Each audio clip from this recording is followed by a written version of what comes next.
It is time to begin. We have a lot to do today. It's so nice that we could be together today. Bienvenidos, buenos dias, welcome, good morning. This is the CEHD Lead 2023. I am Michael Rodriguez. I am the Dean of the College of Education and Human Development. On behalf of the college and the University of Minnesota, I want to welcome you to our annual convening, Leading in Equity, Action, and Diversity for Pre-K-12 System Improvement. This is not only a professional interest of mine, but a personal one. Some of you who know me know I am a fifth-generation Minnesotan, card-carrying Minnesotan, but also the first in my family to attend and complete college.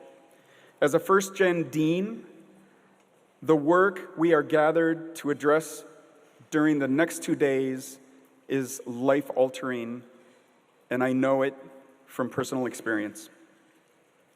As many of you know, the college started this convening last summer, and we have committed to holding it annually at least through 2026. It is a reflection of our belief that together we can do so much more than we could possibly do individually. This is a convening that intends to lead to action, and it is my commitment to do all we can in this space and in other ways throughout the year to partner with you as we all work together on behalf of Minnesota students, schools, families, and communities. To make our time together worth the effort, we all need to be prepared to act and commit to action. So listen for those action steps and take those with you at the end. I am very grateful for the generous sponsorship that we have received to support this convening, because these sponsorships help us keep the cost down for you, our partners. Many of our sponsors have solutions for us to implement in schools and in classrooms, so please visit them over the course of the next 2 days. Sponsor tables you may have seen are located by the Heritage Gallery and the Johnson Great Room. Visit them. In addition to these sponsors, 2 foundations have really stepped up to help us provide this conference. I offer my deepest gratitude to the JAB Foundation and the Minneapolis Foundation for your support and help in bringing us all together. We will hear more from them over the next 2 days. So we have 2 full days in store for you. 3 powerful keynote speakers, a policy panel debrief with state legislators and our Commissioner of Education, an array of breakout sessions offered by K-12 practitioners, university faculty members, and others. Closing sessions to help formulate learnings into action. And at the end of the day today, an open bar reception hosted by our platinum partner, the Minneapolis Foundation. This is a great opportunity to once again connect with old friends, make new ones, and just enjoy our time together. So I hope you can join us at the end of the day today. I'm excited that you are here, and I thank you for your time and energy as we gear up for yet another school year to begin shortly. I want to now introduce Katie Pickell, although she likely knows pretty much everybody in the room and needs no introduction. Last year, I asked Katie to serve as the Executive Director of Educational Leadership, as I knew she could aptly lead the college in exciting ways, especially when it comes to partnering with our pre-K-12 community. I am consistently impressed by all that Katie leads and accomplishes, and I'm very grateful for her efforts. There will be other speakers that take the stage, and moving forward, Katie will serve as our MC extraordinaire to keep the energy up and the program moving. And by the way, I don't know about you all, but I found that when you need a person to keep up the energy, not many can do that better than a former middle school principal. Katie has many identities, and this is just one of them. Please join me in welcoming my colleague and favorite school principal, Katie Pickell. Thank you, Katie. Have fun. Welcome and good morning, and we're so happy you're here, and we're all going to take a moment and say a prayer that there will not be a gas leak or an evacuation. Thank you to all of you who are returning, from last year, all of you that are here for the first time. We're just so thrilled to have 400 people, believe it or not, in this room to engage in this exciting 2 days.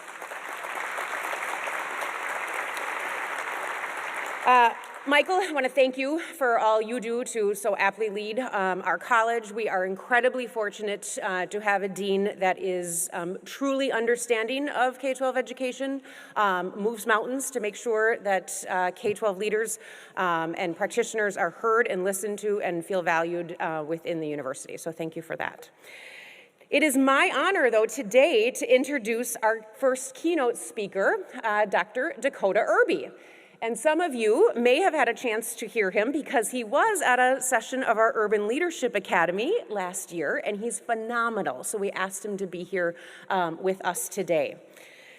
Dr. Irby is an associate professor in the Department of Education Policy Studies at the University of Illinois at Chicago, where he teaches and advises primarily in the Urban Education Leadership EDD program.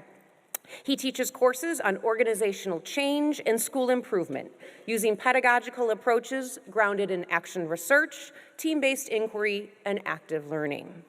Dr. Irby's research is grounded in organizational theory, but situates equity as focused school leadership at the core.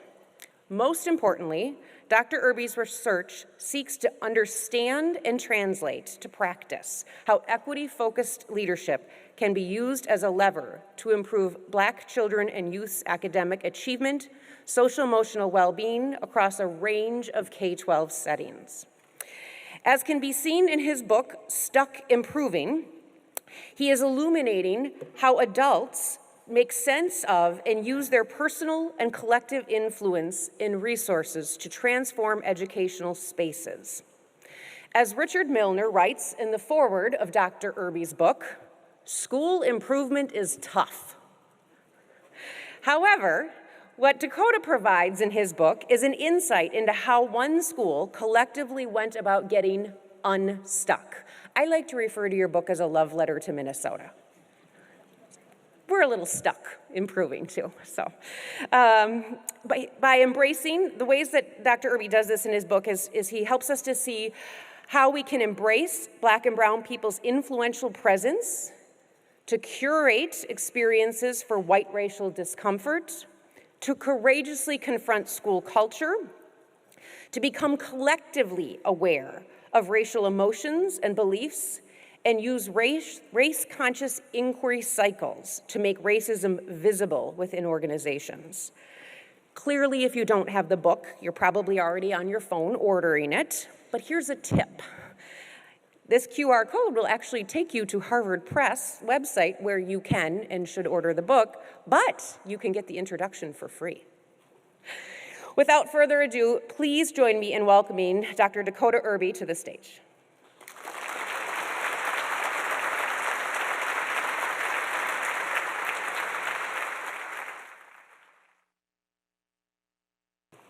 So thank you so much, everyone, for being here today.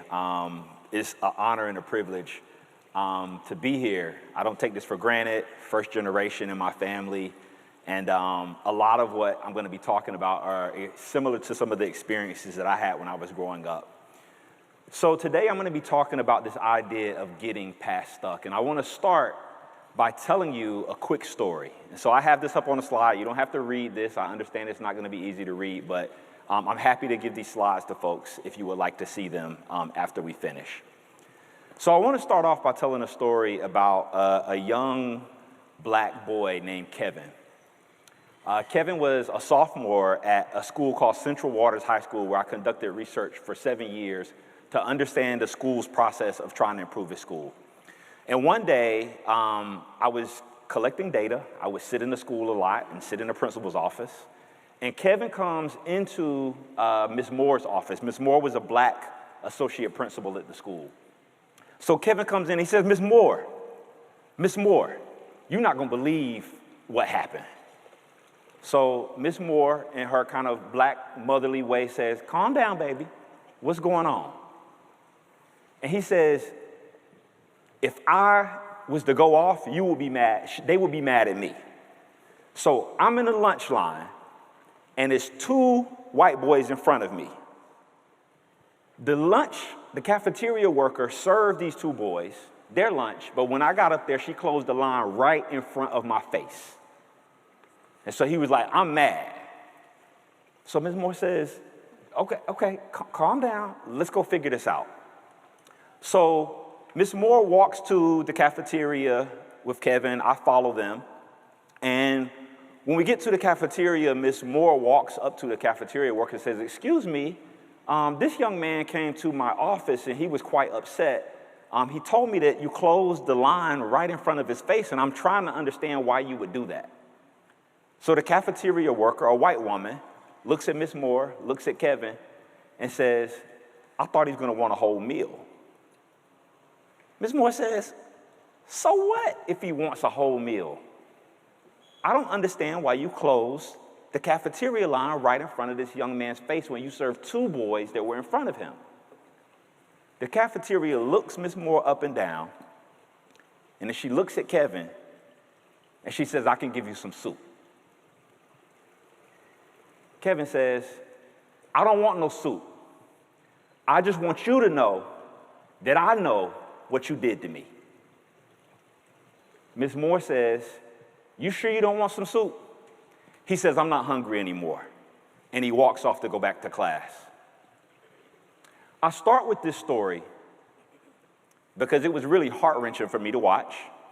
I often think about Kevin. I think about what was going through his mind when he returned to class. I think about his ability to focus, his ability to be engaged in the school. And I wonder what Kevin is up to today. I wonder how Kevins throughout the country do every day. I like to start with this story because this is what I call in my book a mundane incident of racism. It's not a big deal. It's not something that's going to end up on the news. It's not something that's going to get somebody fired. But this is the kind of racism that is persistent and permanent in schools throughout the country. These are the kinds of experiences that students have, so that by the time they get to 10th grade and 11th grade, they don't care what you got to say in your classroom, and they don't want you trying to tell them what to do. Because Kevin been dealing with this, like my son has, since he was in kindergarten. So Kevin come to school, and Kevin, at some point, might not give a damn. That's what happens when young people go to school, in schools that are racist, and they give them experiences that belittle them and don't affirm who they are. So what I found out since, releasing the book Stuck Improving is that these problems, these incidents of mundane, everyday acts of racism that students experience in their classrooms, in their schools, on their way to school, in their interactions with teachers and peers, aren't just problems at Central Waters High School, they're prevalent throughout the country. And so today what I want to talk to you about is what the work of leadership looks like to make sure schools can get past these kinds of everyday instances of racism that students experience. And I'll do that by talking about three concepts. So before I get started, I'm gonna actually move down. I like to walk. People who have seen me know I like to walk. So before I get started, I want to talk a little bit about Central Waters High School. And again, my name is Decoteau Irby. I start off with a very serious story for a serious topic. But what I want to do today is really give you all some information about three key ideas that I want you to walk away with. The first is the idea of racial equity improvement and what it actually is and what it entails. The second thing is that I want you all to understand what I mean by organizational capacity for racial equity improvement. And then the third thing is that I want you to understand some of the leadership practices that cultivate the capacity to actually improve. The main argument that I make in my book, Stuck Improving, is that schools throughout the country and the educators that work in them oftentimes don't know how to create the kind of school conditions that make Black and brown students feel affirmed, loved, and want to be there and want to learn. And so the other thing that I argue is that it's not necessarily a matter of like teachers not caring, right? Teachers wanting to harm students, but the harm happens nonetheless. And so what I want to talk to you about today is about how to get unstuck. So the language of stuck improving came to me when I was at Central Waters High School. I conducted a research study in the school for about 5 years. So I was in the school for 5 years, and we engaged in this research project when the school had called me in, and they actually were required to make some significant changes because of the numerous disparities that existed in their school, racial disparities. Everything from special education placements to extracurricular involvement, to AP, to GPA, to college going, you name it, the disparities were all across every indicator that you could imagine.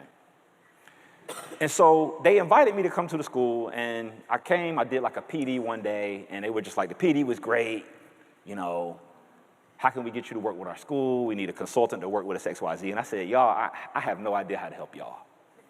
These problems are like enormous. I'm not gonna assume that I'm one person, I'm knowledgeable enough to fix any of this. This was in 2013, by the way, before all of the racial equity books existed, okay? So I said, you know, I wouldn't feel good taking y'all's money and trying to consult you about something that I'm not super confident that I know how to help you all fix. But what I do believe is that with the right effort and right work, I can come alongside you all and provide you with some guidance on how you all might begin to work to fix your own school setting. And so that's how we started the research project. It lasted for 5 years. We established the MOU that we would work together for at least 4 to 5 years. And my return on my investment and my research team's involvement with the school was that we would get to study the school's processes. And so we started off with my research team very heavily involved in designing racial equity professional development, data collection, conducting focus groups, conducting surveys, and really bringing this information back to the school community to learn from. As part of our MOU, we wanted to make sure that they developed the skills that we brought into the school, so every year they had to take over a different activity that we had been leading the previous year. And so we gradually released, over a 5-year period, the responsibility of the school to lead the racial equity work. And so over this 5-year process, we did a lot of different things. And after 5 years, I left the site, and then I spent the 2 additional years going back to the school to do observations and conducting interviews to find out what the most impactful things were that we had done over the previous 5 years. That's the content that you'll find in this book, Stuck Improving, and this is where these ideas that I'm going to talk about today actually come from. Okay.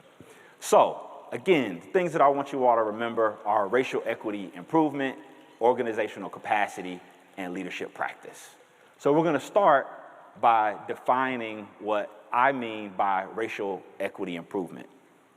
And one thing that I want to mention is this language of stuck improving stemmed from when I would be at the school. Sometimes I would go and like 1 week, people would be like, things are great. We're making progress, things are moving, X, Y, Z. And then a week later, they would be like, this is crazy. We don't know what's going on, right? How are we doing all of this work and not making the progress that we want to make? I feel stuck. And so the language of stuck improving speaks to the fact that sometimes I could be in the school on one wing of the building and people would say things are going great, we're making progress, we're improving, and I would go to another wing and they would say we're stuck, right? So that's the idea of stuck improving. It really tries to account for the complexities of engaging in racial equity leadership. So the first thing I want to do is to define racial equity improvement. What do I mean by it, and how do I conceptualize racial equity improvement, which is key to understanding how to actually engage in improvement processes. Rather than thinking about it as an outcome, I think about racial equity as something that is constantly produced.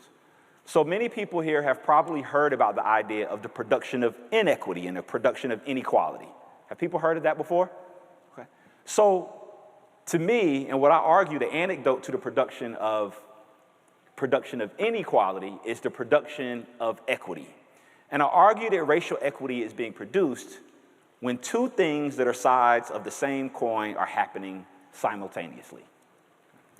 The first thing is that leadership policies, practices, and behaviors and actions disrupt the idea and the patterns that suggest that white people are superior to people of color. That's the first thing, right?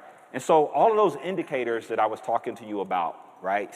Placement in special ed, lack of diversity in AP, lack of ability to be able to participate in extracurricular activities, governance for students, so on and so forth. All of these are indicators that suggest in some kind of way that white people are naturally better than black people or brown people or people who speak Spanish as their first language. Okay? And so practices and patterns that disrupt these patterns that we see are the first part of the coin. But that's not enough. The second part of the coin is to create more expansive opportunities, access, and outcomes for black and brown students. And so this creative and expansive piece is really important because if you're only creating and expanding but you're not disrupting, you're just adding on to a broken system. Okay. And likewise, if you're only disrupting, you're just being disruptive. Okay. So racial equity work, when it works best, is attentive to and addresses both the disruptive aspects of the work as well as the aspects of the work that draw upon creativity and ingenuity to create and expand opportunities for students. Okay? These two parts of the coin, these two sides of a coin, lead to experiences that people have that are transformative. And I'll tell you a really quick story about a science teacher that I write about in the book. And he was a teacher who had been teaching science for years. You couldn't tell him he didn't know what he was doing.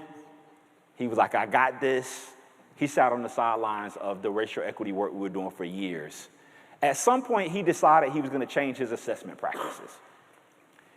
And so when he started to think that, maybe I need to do something differently, he said, I'm going to give students a menu of options for how they can demonstrate their mastery of the concepts that we cover in our class. And so he didn't totally get rid of the traditional paper and pen test, but he also added kind of like a presentation. And then he also added this process where students would have what they begin to call all eggs in one basket approach, where they basically did a project over the course of the class, and then were able to demonstrate their mastery through actually engaging in the project. The black kids, the black girls in particular, almost always chose the full project. And when they started to choose the full project, they started to engage and see themselves as scientists in a way that they hadn't before. And so they started to do things like come to talk to him during his lunch break, or stay after school, or come early to school, and have these conversations and sit at lunch and talk about their science project and ask questions and probe. They started behaving like scientists, not just learning science facts. So when I conducted my interview with this science teacher at the end of the project, I asked him what was one of the most impactful things that he had done, and he mentioned this particular incident. He also talked about how he knew in the past that what he was doing was not serving all students well. And he said, the new way that I do my assessments now requires more work from me. It requires more time and more engagement with students. He was like, but here's the outcomes. Parents come to parent-teacher night because they're curious about who this person is that is interesting their daughter in science, so she wants to actually apply to go to college to study biology. So those are the outcomes that he talked about. Now, that might not have been an A for the student. Maybe they got a B on their project, but they thought of themselves as a scientist. One thing that he said to me that was really striking was that this is so much more work and it's so much more fulfilling. I'd never go back to what I was doing before. And so this is an example of someone who engaged in a process of disrupting their own previous practice of how they assessed and how they taught, and also being creative to create more opportunities for students to learn. I'm hoping you all hear how I'm talking about two sides of the same coin that ultimately transformed his own thinking about what was possible as a teacher and renewed a sense of who he was as a teacher, but it also transformed the girls' idea of who they could be and who they were. Okay? Two sides of the same coin that produces a transformed identity and a transformed sense of what is possible. I'll give you all one more example because I started off with an example of just the individual teacher. Another issue that Central Waters faced was that at their school, there were huge discrepancies in who had opportunity to participate in extracurricular activities. And so the first thing that they wanted to do is they said, you know what, we're gonna do, and I call this a compensation approach. We're gonna compensate. We're gonna add early buses. We're gonna add late buses. We're gonna waive the fees so that students can participate. This might sound familiar, okay? And we're gonna say we're gonna encourage everybody to participate. And so this is what they did. And some students, a few more students started to participate, but it didn't address a lot of the kind of like deeper kind of like issues that were happening. So it didn't address the fact that somebody might have to get their siblings to school in the morning and that somebody might have to leave early to pick their siblings up, okay? So they tinkered with this idea. Again, this is the kind of like creativity, expansive opportunity piece, but it is not disruptive at all. It didn't disrupt the school day. It only added buses. It waived fees to kind of like remove that particular barrier, but it didn't disrupt anything about the school.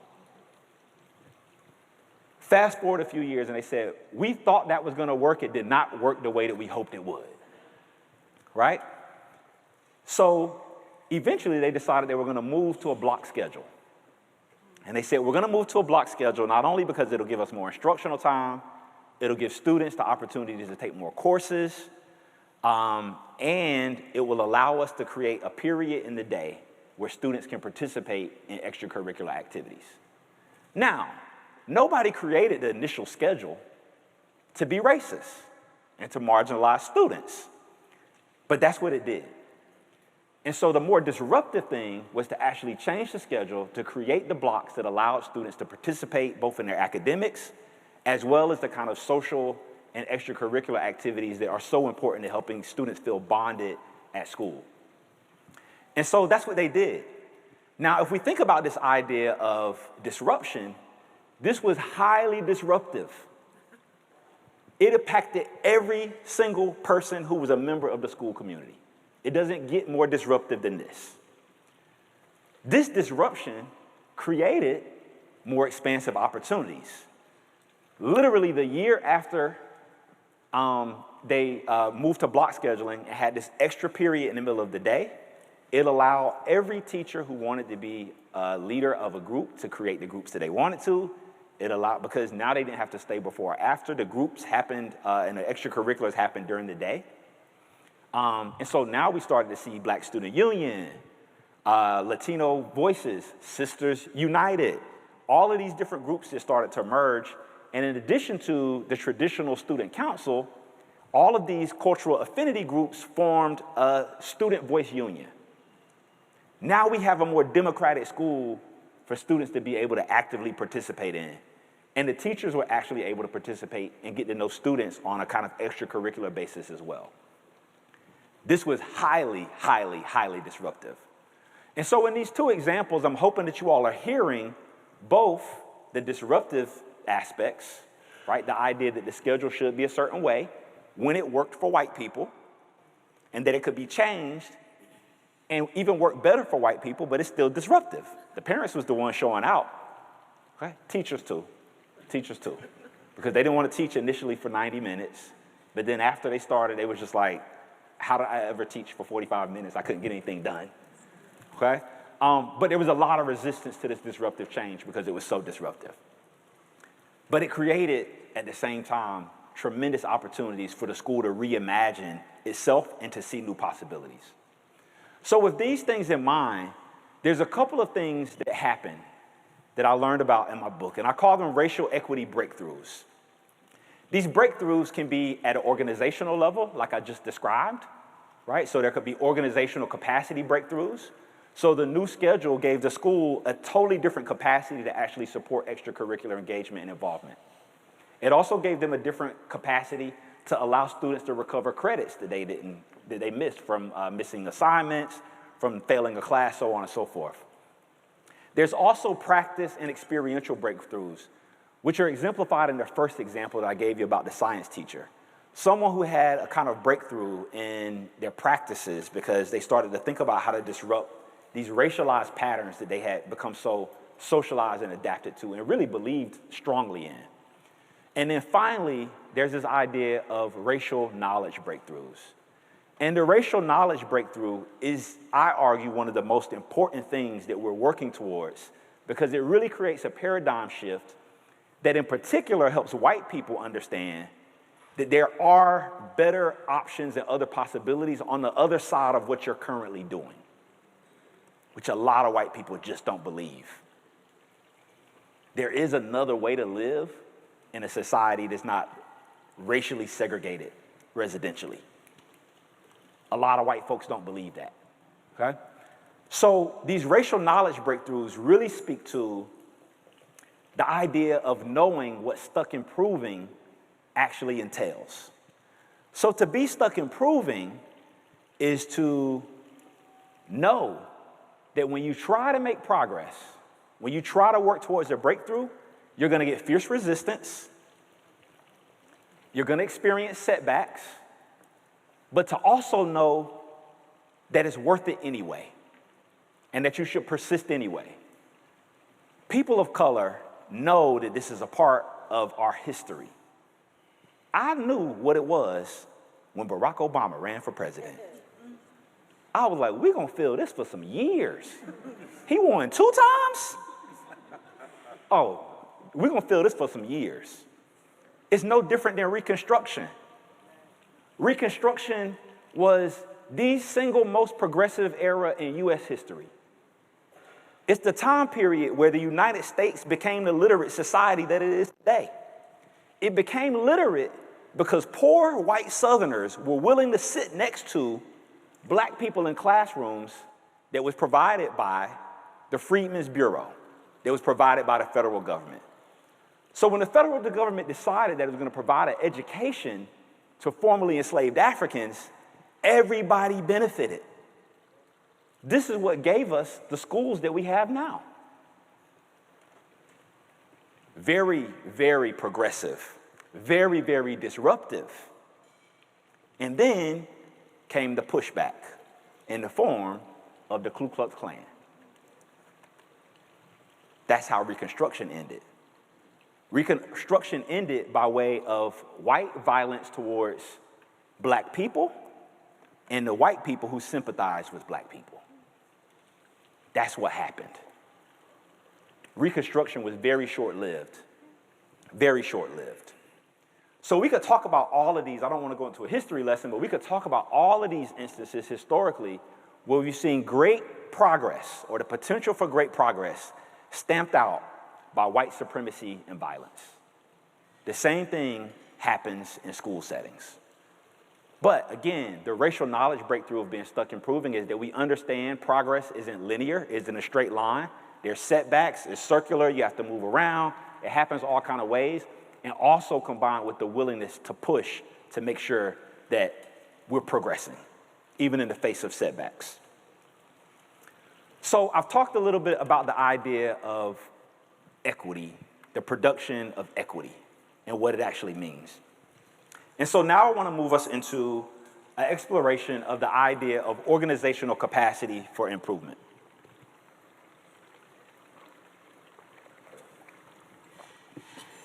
I'm going to put something up on the screen. Don't get scared. It's a lot to look at, okay? This is a diagram that I have in my book. And what I argue is that we have to understand racial equity resources. Let me break it down for you. Organizational capacity basically refers to the collection of resources that allows a group of people to do something that it otherwise wouldn't be able to do without those resources. I'll give you an example. If you think about a STEM school, you could probably imagine the resources that are required for a STEM school to be a successful school. Maybe a lab. There probably needs to be things like beakers. There's probably a visual culture to the school. So this means that there are images and illustrations of people who are interested in science, the different disciplines of science, so on and so forth. All of these things are resources that allow a particular school, a STEM school, to carry out its mission and vision of preparing people to engage in science and use science as a medium for learning. Okay? So those are the resources. We could also think about a performing arts school, which would have a different set of resources at its disposal and would need a different set of resources than a STEM school to fulfill its mission. So if we think about a performing arts school, we might think about things like a theater. Maybe some of the classes might be focused on set design. There'd surely be a theater writing. There might be a glee club. So you would think about the culture of this building, the resources in this building, being uniquely tailored to the capacities, to meet the capacities that it needs in order to be able to carry out its mission to be a performing arts school. Right? Now, people oftentimes have a very clear visual of what they would experience when they walk into that school, what the conversations would be, what the teachers would be talking to students about, what the students would be talking to one another about. You could probably even imagine that the students might dress a particular way in these schools. People have a much more difficult time conceptualizing the resources that are required to achieve the goals of racial equity and justice. And so what you see here is the constellation of racial equity resources and principles that I found in my research are really important to being able to engage in racial equity improvement. Okay? And so you'll see some of them here. The one that I'm going to talk about in detail in just a moment is this idea of Black and brown people's influential presence. But I also found things like a courageously confrontational school culture, which is a particular kind of culture that is distinct from a congenial culture where everybody's nice but talk junk about each other in the parking lot or on text. Y'all know, some of y'all are in those schools. Or even a collegial culture where people push one another on practice and they say they want you to get better, but they don't really push each other in a way that creates the kind of discomfort that's really important if a school is actually going to improve. Another piece is curated white racial discomfort. And so this refers to kind of being at the threshold, this kind of professional learning and professional development that in particular white people experience that actually moves their practice leap years beyond where they currently are. Now, there's a whole lot of white folks who write about organizational improvement. And across the board, you will see them write that the number one thing that you need for organizational improvement is psychological safety. That's only part of the story, y'all. Some people change because they're afraid. And what I found in my research is there's actually an inverse relationship between white people's psychological safety and comfort and Black children and students' psychological well-being in the school. The times when we made the most progress were the times when white people felt the most discomfort. Reconstruction, civil rights movement, right? Barack Obama presidency. These were the times when we actually saw major kinds of forms of progress actually begin to take root. And so what I argue in this idea of curated white racial discomfort is it shouldn't just be that white people are left alone to just figure it out on their own, but that it does require a level of discomfort if they're going to actually rise to the occasion of being true, deep, thoughtful racial equity leaders, educators. I like to use the metaphor of a gymnast to talk about this. So when I first came into the project, we was trying to make the spaces safe. We would say, hey, we're gonna make this a safe space. And then about a year and a half, maybe 2 years into the process, we're not gonna lie no more. This ain't safe. It's risky. It's dangerous. You might cry.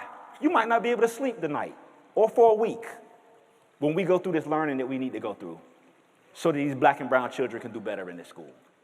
Kevin losing sleep. So if you're willing to lose some sleep to get better, come on to this PD with us. So we stopped saying that it was going to be safe, and we started using the language of dangerously safe. We said we want to make the learning dangerously safe for the people who are in the room. And this idea of dangerously safe, we explained it by thinking of a gymnast, right? And so if you go to a gym, you see the little kids, they start them off with the lines on the floor when they're going to work on the balance beam, and they start low. But y'all ain't never watched the Olympics and seen somebody doing routine 2 inches off the floor, right? You got to do it while it's up here.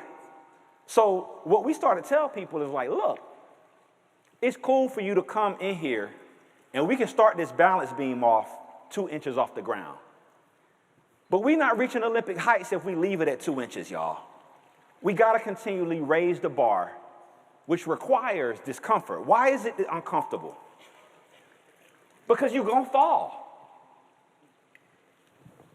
That's what happens. So, you're going to fall.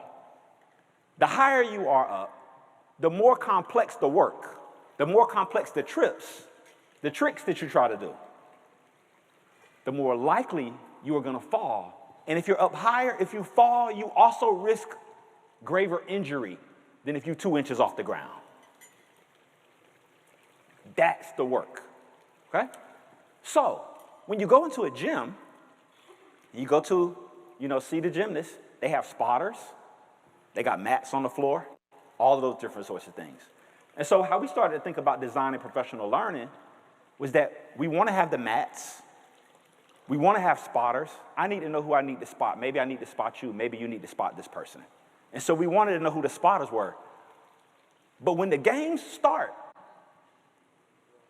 we're preparing you in here to go out there and do your best work on behalf of children.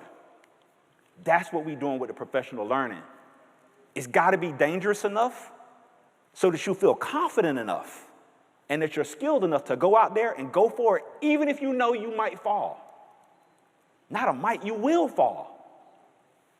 That's part of the work. So when we think about this idea of curated white racial discomfort, this is another resource. And so now when I go into schools and I work with schools, I'm looking for a particular kind of professional learning culture that reflects a commitment to dangerously safe learning conditions. Not just pure safety. Okay? Safety leaves us on the ground. Okay? So I'm not going to go through all of these, but I want to give you some examples. So the book is organized into chapters, so each chapter focuses on one of these racial equity resources. The one I'm going to talk in more detail about today is called Black and Brown Influential Presence. And I'm going to talk about Black and Brown influential presence because it's so important, it's so critical, as are all of them. I have the little interlocking piece on the PowerPoint presentation because all of these interlock. Again, think about this from a capacity perspective, right? The water and the beaker and the lab allow you to be able to do a particular kind of work. Those are all resources that you bring together to give you capacity to do something that you otherwise wouldn't be able to. Think about this in the same kind of way. But I'm going to talk about just one of these because I won't have time today to cover all of these different aspects.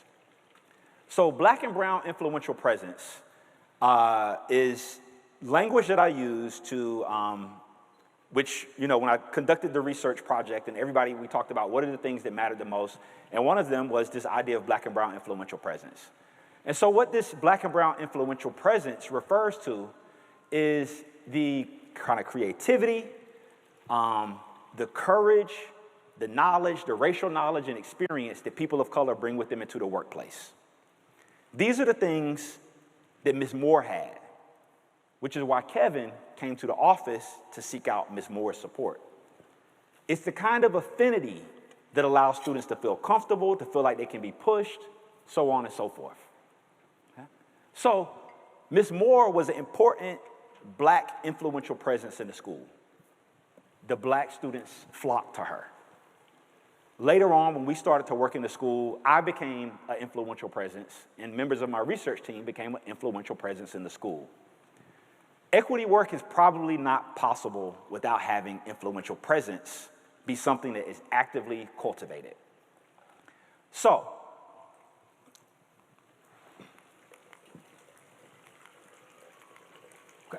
So one of the things that I talk about is, and I write about, is the idea that these resources pretty much can exist in pretty much any school community. This is what I found.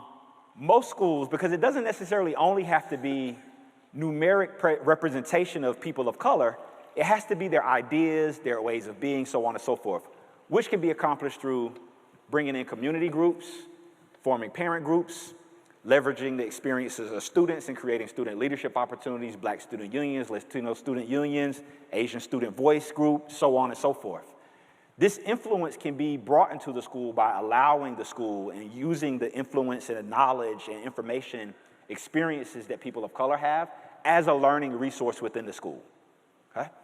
So if we think about this particular resource, I always think that most of these resources exist in schools. In most schools, there's a core group of white people who are doing dangerously safe learning together.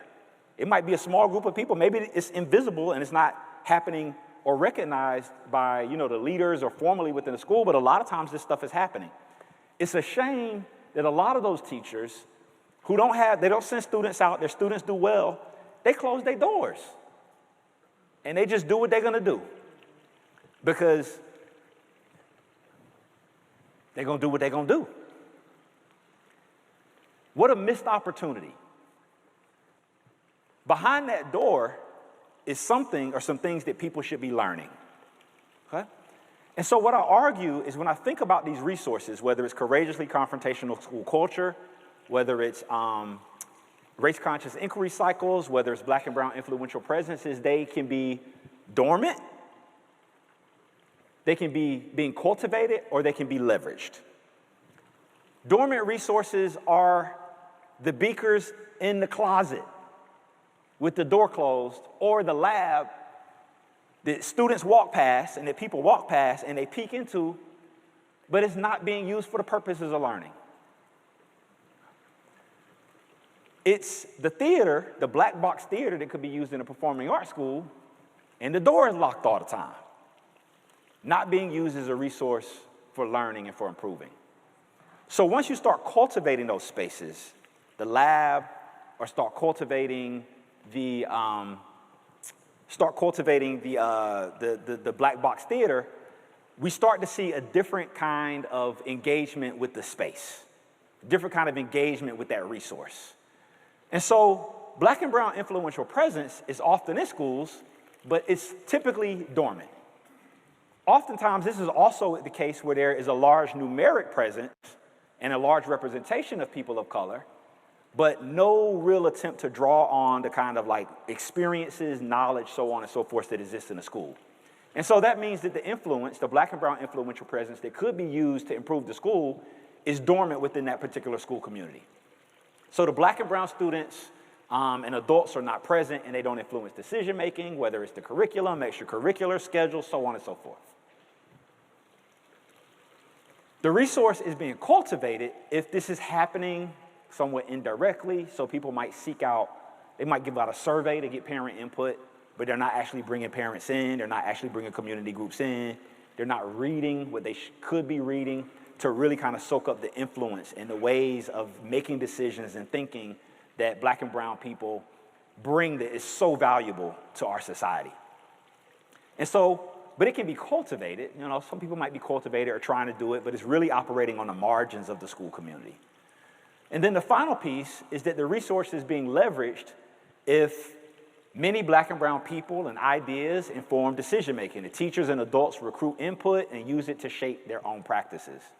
This is the science teacher that I talked about earlier on.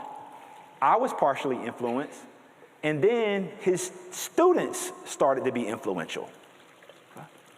So I wanted to talk through this idea of capacities, and I also wanted to talk through this idea of what a resource is. And again, I've isolated one resource, which is Black and brown influential presence.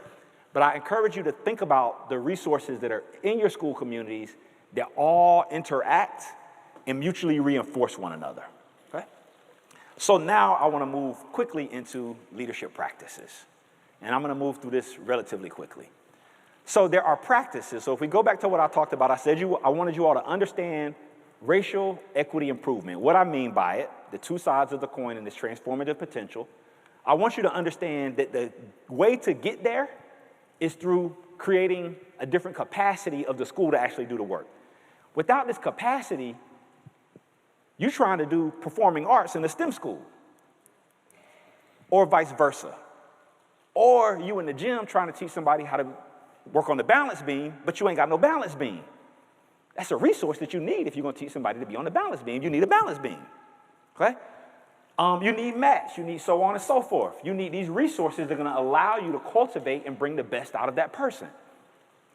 So that's what I'm talking about with organizational capacity. So then what drives the improvement of organizational capacity is leadership practices. And by leadership practices, I'm referring to not an individual, I'm referring to the collective activities that members of a school community engage in that actually move the school towards its envisioned self, its preferred future. And so I'm gonna go through some leadership practices, and some of these are gonna be so basic. Some of these are very basic.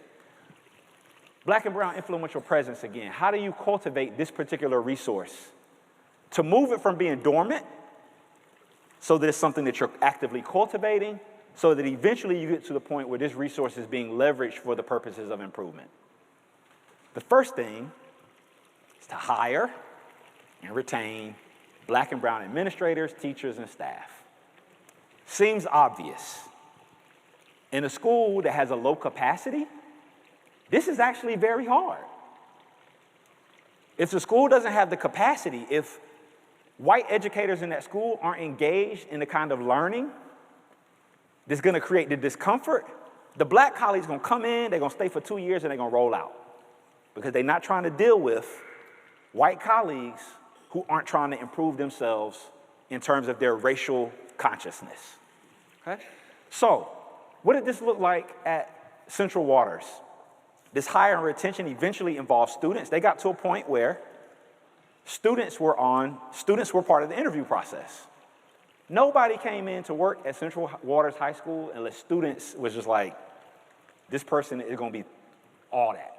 I think this teacher's gonna be great. So they started to involve the students. They also started to be intentional about going to colleges and universities, specifically to the affinity group spaces to do recruitment. Not the big recruitment fair. We want to actually come and talk to your Black Student Union. We want to come and talk to your LGBTQI group, so on and so forth. This is how they started to actually identify and start to recruit. Very intentional. They also started to take trips to historically black colleges and universities, right? So a lot of intention on cultivating. All of these are cultivation activities to get them to a point where they could be leveraging this influence to actually improve what's happening in the school. Another example is to establish black, brown, and white professional working relationships based on the principles of reciprocity and mutual benefit rather than need, charity, and help. Y'all, this is a big one.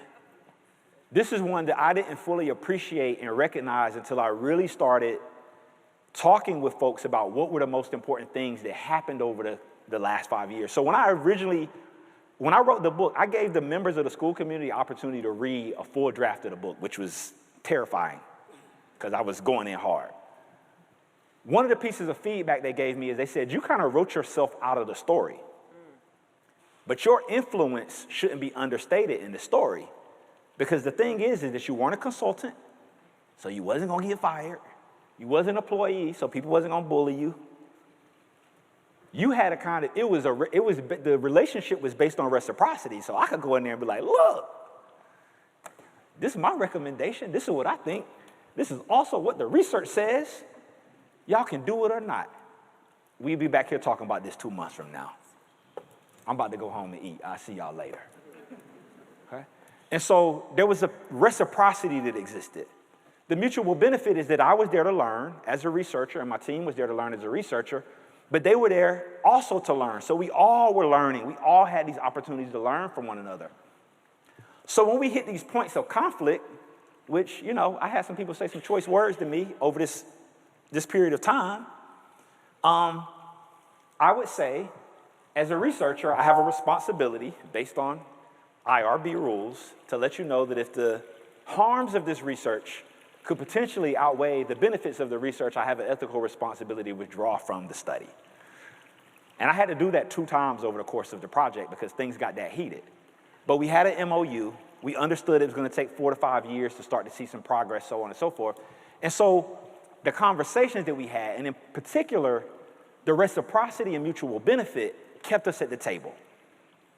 And so this is really important because that's a part of influential presence, is having people at the table who you can't easily push away when they're inconvenient, when they're saying things that you might not want to hear, or taking unpopular stances, okay? Again, this is most of the times the relationships with students of color and their families are based on this idea of need and charity and help, rather than reciprocity and mutual benefit. This one is something that I've talked about already: create and support race-based affinity spaces, clubs, extracurricular activities, school-wide events. People say, oh, we only celebrate Black History Month during February. Celebrate it anyway. It's not gonna hurt nothing. Celebrate it anyway, okay? Just because you should celebrate it all year don't mean you have to take away Black History Month. Do the assembly anyway, okay? It gives people a sense of pride and affinity, okay? So cultivating and using, this is again this cultivation process to where you get to a point where it does feel like you're mindful of Black people's contributions all year long, Latinx people's contributions all year long, and you begin to use the contributions as part of the curriculum, as part of the culture of learning in the school. Now you're leveraging the resource. But it's okay to cultivate it through school-wide activities, affinity groups, clubs, and it's okay for those to be there. It's not an either or, a both-and approach is totally reasonable and appropriate. And then the final piece is to inform decisions with both the physical presence, so having people present, even if it needs to be people who are process observers to give feedback if they can't actually make a decision about a particular issue, right? Quantitative and qualitative data, so engaging in data collection practices that pay particular attention to people of color's ideas, the things that they want to see happen, so on and so forth, and their perspectives, right? So there's a really popular book, the Street Data book is out now, and they write about collecting this kind of data, and I agree, collect that data, use that data. Right? So all of these things, if they're being done, are all kind of activities that cultivate and eventually leverage Black and brown influential presence so that it becomes a resource for for improvement, for racial equity improvement specifically. Okay? Now I want to now that I've talked about some of the leadership practices and I've given some examples, my book gives examples of all of these for each one of these resources of things that could be done. It's not a checklist, it's based on principles and ideas. I specifically didn't want to do a checklist. It should look different and be grounded within your local school context. I want to talk really briefly about application. I've talked through some of the kind of ideas and talked a little bit about some of the things that folks did at Central Waters High School, but I want to bring it full circle to talk about some of the things that you could immediately be doing. And I'm going to start with one really basic example. So I'm hoping that you hear that I'm really trying to bring an organizational improvement perspective to the idea of equity improvement, which is perfect for this conference because this conference focuses on systems. And so the question becomes, how do you systematize some of these things? And I'm gonna give you one example because I like to give everybody one thing that you can do when you start the school year. It's called creating a racial equity keeper at your meetings, okay? Most schools already know the routines. It's very familiar. If I say, hey, we're gonna sit down in this meeting, I could go to any school in the country and sit down, and we start a meeting, we pull the agenda out, and I say, who's gonna be the timekeeper? Y'all know what that means, right? We got a point of reference for it. We got a timekeeper. Who's gonna be the redirector? Yeah, when we get off task, somebody has the opportunity to redirect us. Who's gonna be the note keeper? So we have all of these keepers that are a part of the organizational culture of schools and educational institutions. Why not invite someone to be an equity keeper? An equity keeper's role and responsibility is to keep issues of racism and a commitment to anti-racism on the table and on the agenda at all times. So when you sit down in that meeting, it's as simple as who's going to take notes, who's going to keep time, who's going to keep equity. Assign somebody to do it every time. Now, if you assign somebody to do it every time, what this does is it takes the burden off of me or the person who is the racial equity champion in the group. Because just like anybody can keep time and anybody can take notes, even though people take notes in different ways, everybody can keep equity. So if you do this and make it a part of the organizational routine, you invite someone to be the equity keeper. You talk about, hey, this is what it means to be the equity keeper. We want to make sure different voices are represented. If we mention something, if somebody says something that might be off-putting, it's the equity keeper's responsibility and contribution to raise those issues in the meeting setting. Now, a lot of times when people introduce this, it feels clunky at the beginning. You're just like, should I racial equity keep right now? It feels real clunky. And sometimes people are like, you know what? Everybody had equity of voice. And so sometimes the equity keeper might say something like, I've noticed that the men are speaking most. Are there women in the group who would like the opportunity to share? Or they might say something like, is there a difference of opinion that somebody would like to share that we might not have heard yet? This is what the equity person's responsibility is. Now, it allows everybody to participate. Now, there might be people who volunteer, but in some organizations, y'all rotate note-taking. That means everybody gonna get a chance. Here's the thing. A lot of people be like, I don't know if we need that. We've been doing it for 3 months. We ain't really, people all right. You don't need it until you need it. You don't know you need a timekeeper until y'all 15 minutes over. You don't know you need a note keeper until somebody says, what happened last week? Okay? So my thing is that this becomes a part of a relatively basic organizational routine that seems unnecessary, but can be very powerful when you get to the point where you need it. And there will always be a point where you need it. The important thing is that it puts a commitment to equity literally on the agenda at every agenda. Now, if you were to start this just, for example, in your administrative teams or your department teams, eventually this should be something that can be something that happens in the entire organization. At every meeting, it becomes an organizational norm and routine. So now, the black person ain't got to be there to keep equity on the table because it's a part of the organizational routine. So somebody would say, what would Decoteau say about this? Okay? So I want to give you all an idea of the application. Because a lot of times folks will say, well, we might not need all of this. We might not need this particular thing. A lot of the things that I write about in the book. But I would actually say you don't know you need them until you need them. And so you're building that muscle. You're practicing, right? You're the gymnast that's doing that flip over and over and over. And it don't seem like you need to do it 100 times. But when it matters, you build it into the muscle memory, right?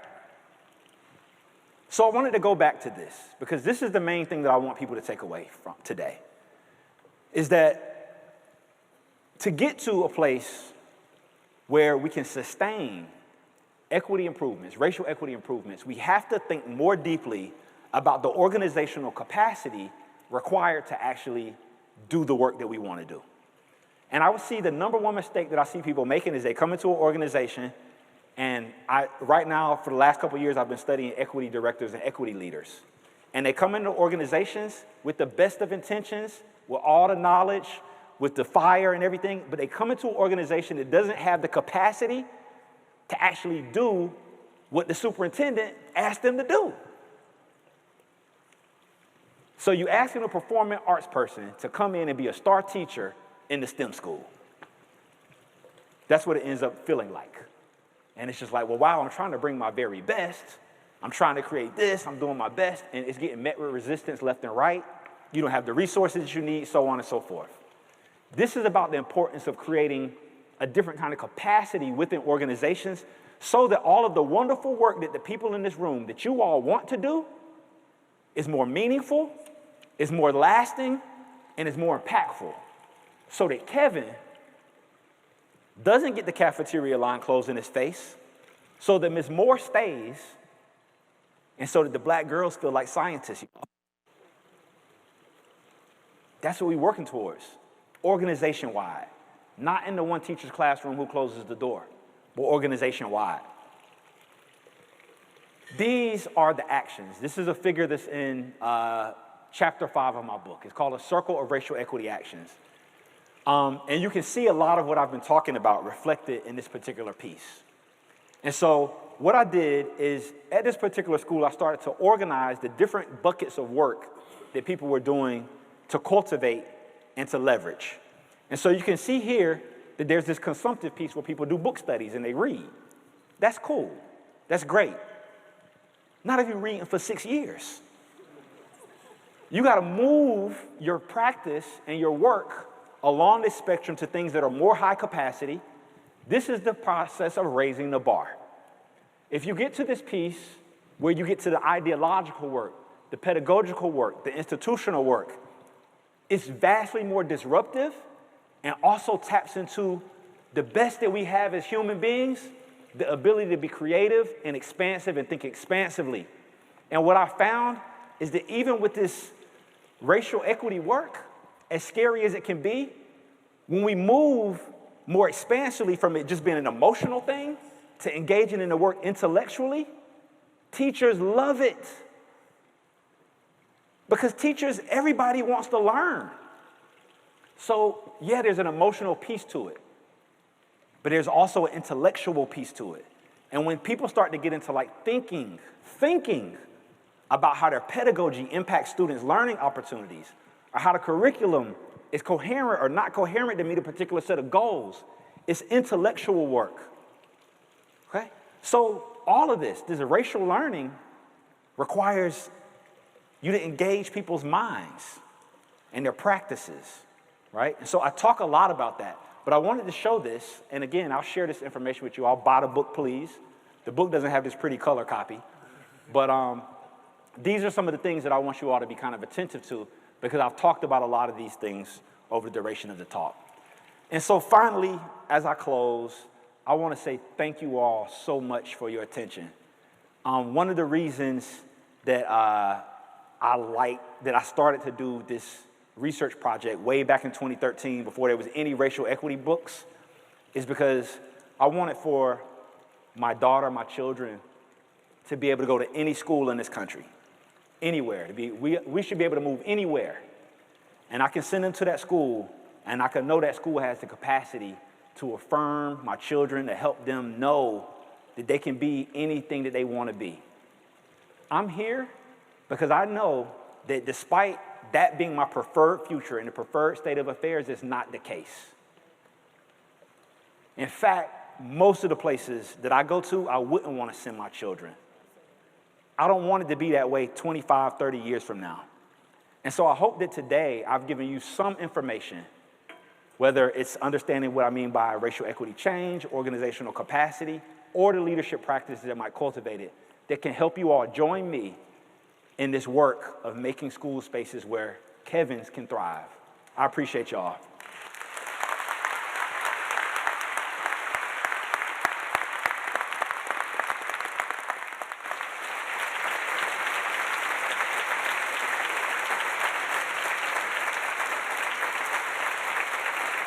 Okay, be honest. How many of you ordered the book while he was talking? Raise your hands. Let's go. Come on, put them up there. Yep, okay. Dr. Irby, thank you so much. I just want to share, and we had Dr. Irby out for a full day at the Urban Leadership Academy, and he was just as great in a full day as he was in a keynote. And sometimes people are like, well, I don't know, should we bring somebody out to work with them or not? And the way in which you help leaders to move along the way is really pretty unique. And so we're really fortunate that you were willing to share that with us today. Dr. Irby is going to be staying for the whole day. He'd like to attend some of the conference, see some of the sessions. So if you'd like to engage with him, please feel free to do that. His contact information was up there, but it'll also come out in our post-conference email, which it sounds like we might be sharing slides at that point as well.